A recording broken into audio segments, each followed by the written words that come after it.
apakah pertemuan Kesha Lestaluhu dengan Agung sudah menjadi rencana Siti, orang yang mengajak Kesha Lestaluhu untuk keluar pada saat malam sebelum kejadian? Jadi saudara, ini dari beta pun konten itu ada salah satu kakak yang komen, namanya Boyki. Ada beberapa pertanyaan utama. Satu, kenapa harus bawa sangkur? Kedua, kenapa harus ada rencana check-in? Dan ketiga, kenapa di pantai cuma berdua dini hari? Empat, kenapa ditemukan tidak berbusana? Nah, dari sekian banyak komentar-komentar, banyak pro dan kontra, beta juga bersyukur bahwa banyak basudara dong yang komen, kasih dukungan, komen, kasih pendapat-pendapat yang menurut beta cukup masuk akal terhadap kasusnya Kesha Lestaluhu ini.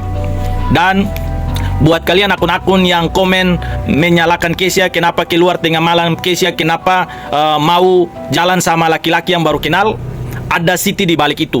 Kenapa Siti mau ajak Kesha untuk keluar? Pertanyaannya, dari pihak yang memeriksa kasus ini itu belum jelaskan. Kalau katong orang hukum dalam memecahkan satu kasus cukup gampang. Tinggal periksa HP dari Siti maupun Kesha ataupun dari Agung, apakah sudah ada pembicaraan sebelumnya. Bagi katong anak-anak muda, ya wajar, katong mau kenal sama istilahnya anggota kah, katong mau kenal sama laki-laki kah, pasti ada yang kasih kenal, ada yang jadi jembatan, ada yang macomblang. Nah, pertanyaannya kenapa sampai hari ini peran dari Siti itu belum dijelaskan. Nah, kalau misalnya Siti yang mengajak dan Siti sudah ada komunikasi sebelumnya dengan Agung, si pelaku yang menikam Kesha dengan sadis ini, publik, kuasa hukum dari keluarga korban, kuasa hukum dari IKEMA Ikatan Keluarga Maluku Papua Barat Daya harus mendesak dan meminta pihak kepolisian maupun polisi militer untuk memperjelas status daripada Siti ini. Sehingga apa?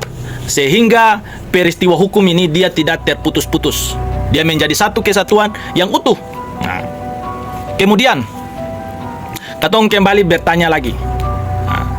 Dalam proses dari tempat hiburan malam ke tembok Berlin, kemudian rencana check-in sampai ke TKP tempat ditemukannya jenazah dari Kesha Lestaluhu itu, kenapa pelaku ini dia dalam kondisi mabuk, dia bisa tahu setiap jam, menit, dia bisa tahu setiap tahapan itu, dia bisa jelaskan ke dia punya atasan secara jelas. Tapi sangkur yang dia pakai untuk tikam korban secara berulang kali sebanyak 32 kali itu, dia tidak tahu dia taruh di mana. Itu salah satu kelucuan yang dipertontonkan kepada publik terhadap kasus meninggalnya Kesha.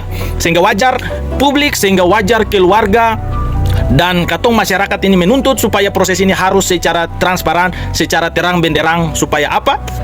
Inti dari persoalan ini, korban dan keluarga korban itu bisa mendapatkan keadilan. Jangan tutup-tutupi, jangan sembunyi-sembunyi oknum yang sudah merusak dan menciderai nama dari institusi besar TNI Angkatan Laut.